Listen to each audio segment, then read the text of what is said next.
Hi, it's Barry Joyce from Smart and welcome to this video. Now in this video I'm going to try, like always, to give you some tips and hints on how to pass the CSCS test. Now in this video I'm going to be focusing on categories. Now if you've been following the series of videos, I've got a combination of some live mock tests that I've done and also some categories. Now if you have been following me, you'll be aware that there is approximately 610 questions on a CSCS test. You're getting 50 of them. The pass mark is 45, and the 50 questions you get is made out of these categories in front of you here. In this video, I'm going to be focusing on personal protective equipment, PPE. So I'm going to try and get them correctly and give you some tips along the way. So I'm going to click OK. And like every test and category that I do, I always read the question out, and I strongly recommend you do too. Which of the following statements about wearing a safety helmet in hot weather is true? You can modify it to keep your head cool. You can wear it back to front if it is more comfortable that way. You must wear it at all times and in the right way. You must take it off during the hottest part of the day. Okay, nice easy one to start with. Of course, you've got to wear it at all times unless you are going indoors. Where on the body would a worker wear respiratory protective equipment, RPE? Okay, with these ones, you just click over the part of the body. And of course, RPE is respiratory, so it's a respirator, so it's the head. Which of the following statements about personal protective equipment, PPE, is not true? You must pay for any damage or loss. You must use it as instructed. You must report any damage or loss to your supervisor. You must store it correctly when you're not using it. Okay, so not true. Now, I know some industries this may not be the case, but for your CSCS test, the answers are as follows. The employer must provide you with PPE. I know some don't, but for your test they do. They also must replace it and if it's damaged or lost. So the answer in this case is, because it's not true, is that one there. You must pay for your own kit. When is the only time that you do not need to wear head protection on site? If you are working alone. If you are self-employed. If you are working in hot weather. If you are in a safe area, like the site office. Okay, nice straightforward one. When you're not in danger and you're in a safe area is always going to be the answer. When selecting appropriate personal protective equipment, PPE, what is the most important factor to be taken into account? The cost of the equipment. Can it be recycled? How long it will last? The type of hazard. Okay, so the most important factor is, of course, is the hazard. So what is a hazard? It has the potential to cause you harm. So it's going to be the type of hazard, because it could harm you, and that's what would determine what type of PPE you would select. If you have to work outdoors in bad weather, why should your employer supply you with waterproof clothing? To protect you from the weather, which will reduce trips and falls. To protect you from the weather, as you are less likely to get muscle strains if you are warm and dry. To keep you warm and dry, so you are less likely to catch Weil's disease, leptospirosis. To keep you warm and dry, so you take fewer breaks. Okay, so in this situation here, it is to protect you from the weather, because if you're warm and dry, you're less likely to get muscle strains and also any other injuries. If you need to wear a full body harness and have not used one before, what should you do? Ask for expert advice and training. Try to work it out for yourself. Ask someone wearing a harness to show you what to do. Read the manufacturer's instruction book. Okay, again, you're going to ask for expert advice and training on how to put a full body harness on. Remember, it's PPE, it needs to protect you. When should you wear safety footwear on site? Only when working inside. until the site starts to look finished. All the time. Only when working at ground level. Yeah, all the time. Which condition could be prevented if the correct gloves are worn while handling a hazardous substance? Raynaud's syndrome, vibration white finger, skin disease, arthritis. Okay, so your Raynaud's syndrome is your cold hands. Vibration white finger is your hand-arm vibration syndrome.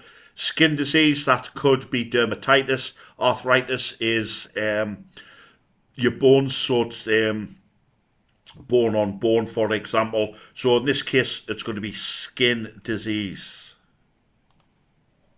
What additional measures can be worn under a hard hat in cold weather? A woolly hat, a manufacturer's attachment, a jumper with a detachable hood, a baseball cap. Okay, so because it's manufacturers, it's there for in an attachment, it's there for a reason, and it's been done correctly, so it is B.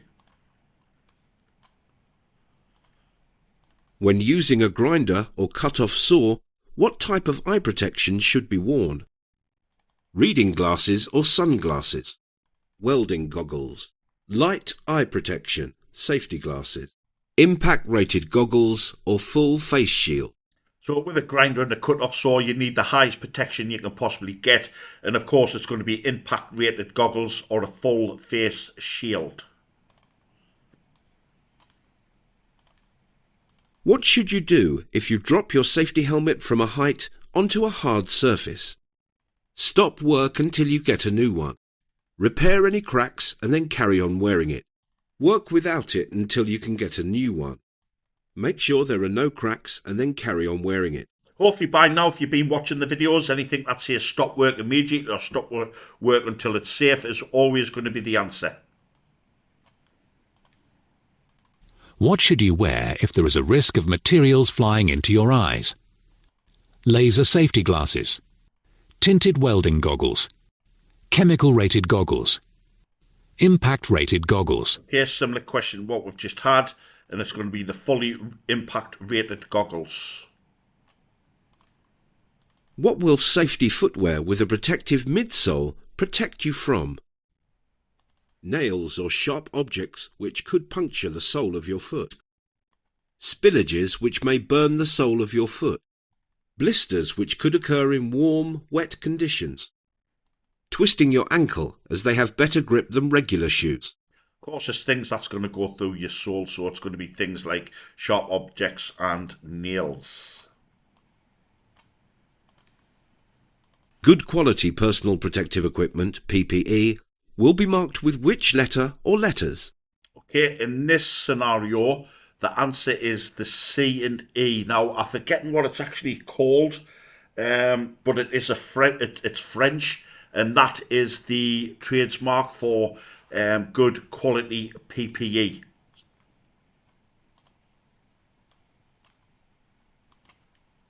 Do you have to pay for any personal protective equipment, PPE, you need? Yes, you must pay for all of it. Only if you need to replace lost or damaged PPE. No, your employer must pay for it. No, you only have to pay half the cost. Okay, as I mentioned before, sometimes this generally doesn't happen. Employers make you pay for your own, or some employers make you pay for your own, but for your test, it's the employer must pay for it. Who should provide you with any personal protective equipment, PPE, you need, including the means to maintain it? No one has a duty to provide it. You must buy your own. Anyone on site with a budget? Your employer? Just mention it. When you start a new task, how will you know if you need any extra personal protective equipment, PPE? By looking at your employer's health and safety policy. By looking at the risk assessment. You will always need it. By looking at the company web page. Sorry there, guys. I was a little bit distracted. So when you start new tasks, how do you? a new task. How will you know if you need extra PPE? It's by looking at the risk assessment. You don't get things like that in your health and safety policies. You will always need, not necessarily, yeah, so it's risk assessment. Slightly distracted there, and it's as easy as that to get distracted on your actual test, although you'll not be allowed a mobile phone in, like I've just What is the main risk to this worker wearing only these items of personal protective equipment, PPE? Damage to hearing, eye injuries, dermatitis to skin, breathing in harmful dust. Well, say there are various images like this which ask similar questions to this, so it's a case of just having a look and seeing what PPE he's got. Now, if you're looking at the screen, you might not be able to see it as clear as I can, but when it comes to your test, you will definitely visually see it. And if you can see here, look, they've got no goggles on, so it's going to be damage to the eyes. Which item of personal protective equipment, PPE, is helping to protect the worker from dermatitis? So dermatitis is a skin disease, often by touching hazardous substances. So it's going to be the hands. Now, if you get questions like this, make sure you click right over the actual image. I'll go to the biggest part, because if you were to do that, look, it's half on the machine and half on the hand. That just may mark it wrong. So click in the biggest area you possibly can and cover the whole area. Personal protective equipment, PPE, should be worn at work for what reason? It prevents workers from getting their uniforms dirty. It prevents any exposure to hazardous chemicals. To protect workers from physical injury or ill health. To protect the company against potential lawsuits. Okay, again, it's always about protecting yourself, and in this case, it is from hazardous substances. No, so to protect workers from physical injury or ill health. Yeah, it's going to be that one. I nearly picked that one. It prevents any exposure. No, so hazardous chemicals. So you'd have RPE on there. So in this case, I'm going to go with C. What should you do if your personal protective equipment, PPE, gets damaged? Throw it away and work without it. Carry on wearing it, but work more quickly. Try to repair it, then carry on working. Stop work and continue only when it has been replaced. Okay, stop work immediately, go report. It's always the answers. When selecting suitable personal protective equipment, PPE, for the user, which factors should be considered? Fit and weight, price and size, cost and colour, size and fit. Well, of course, we need to be protected, don't we? So it's going to be the size and the fit of it. How should a safety helmet be worn to get maximum protection from it? Square on your head, back to front, pulled forward, pushed back on your head. I don't really need to insult intelligence on that. When must your employer provide you with personal protective equipment, PPE? If you need to be protected. If you pay for it. If it is in the contract. Twice a year. Wait, now again, straightforward. We need to be protected, so that's when they have to provide it. Which of the following figures is wearing the correct personal protective equipment, PPE? Okay, so this one's not as clear as day. And certainly if you've got bad eyes, my eyesight half at the moment now. Now, which one is the correct? So just have a look at what he's wearing on there. So it's definitely not that. No headphones on there. No goggles. So it's looking like that one to me. It's correct, yes.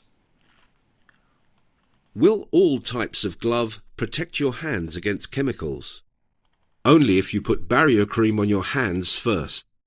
Yes, all gloves are made to the same standard. No, different gloves protect against different types of hazard. Only if you cover the gloves with barrier cream. Okay, the answer is different gloves protect you from different hazardous substances. What should you do if your disposable foam earplugs keep falling out? Throw them away and work without them. Put rolled up tissue paper in each ear instead. Stop work until you are shown how to fit them properly. Put 2 earplugs in each ear so that they stay in place. And yet again, look, keyword and stop work. So I'm going to click that. Okay, so that is the 28 questions there. Okay, so that is your personal protective equipment, 28 questions. Out of those, you're going to get 2 or 3 questions on your actual test. I hope you got a little bit out of it. 1 or 2 tricky ones, but again, I nearly got tripped up on one of them, so it's about just taking your time reading the question. And I look forward to seeing you in the next video.